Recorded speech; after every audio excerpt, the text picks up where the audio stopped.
Good evening. I'm Jim Axelrod.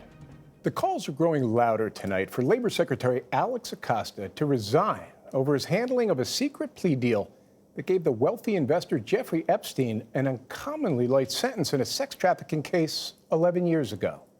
Acosta was a federal prosecutor in South Florida at the time. Today, President Trump weighed in, saying Acosta's, quote, very good at his job. But Mr. Trump did add he will take a closer look at the case. And in the Oval Office, Paula Reid had a chance to ask the president about his relationship with Epstein. President Trump once considered Jeffrey Epstein a friend, but today he distanced himself from the convicted sex offender.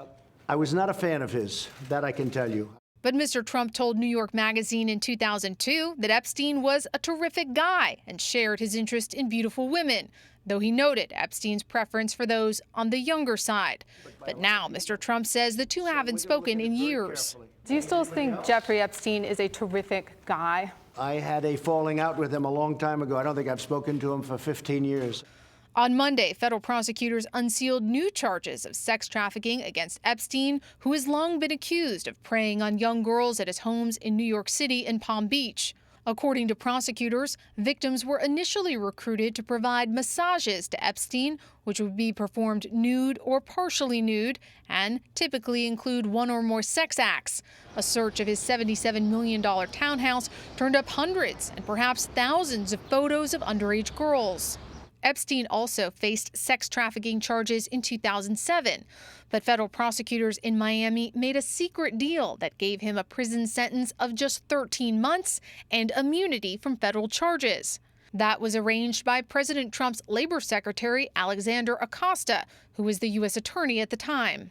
A federal judge later ruled that arrangement violated victims' rights because they weren't told about the deal. Today, Acosta defended his decision on Twitter, writing, federal prosecutors insisted that Epstein go to jail and register as a sex offender. The president said he felt badly for Acosta.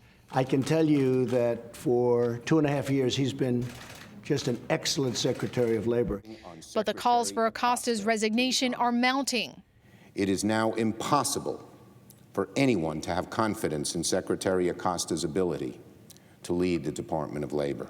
House Speaker Nancy Pelosi tweeted, Secretary Acosta must step down. But Senate Majority Leader Mitch McConnell says he's deferring to the president. He serves at the pleasure of the president. President Trump signaled today he's standing by Acosta. The president suggested that 12, 15 years after the fact, he believes many lawyers and judges will wish they had handled things differently. And Jim, it's that understanding that suggests Acosta's cabinet position is safe for now. Okay, Paula, so the president said he and Epstein had a falling out, but did he indicate anything about why they had a falling out? No, and Jim, I pressed him on this repeatedly in the Oval Office, asking if this falling out had anything to do with criminal allegations. The president would not respond. But James Patterson, who's written a book about Epstein, says his research revealed that Trump kicked Epstein out of his Mar-a-Lago club after complaints about Epstein's behavior with young women. But strangely, the White House would not confirm that account. All right, Paula Reid at the White House, thank you very much.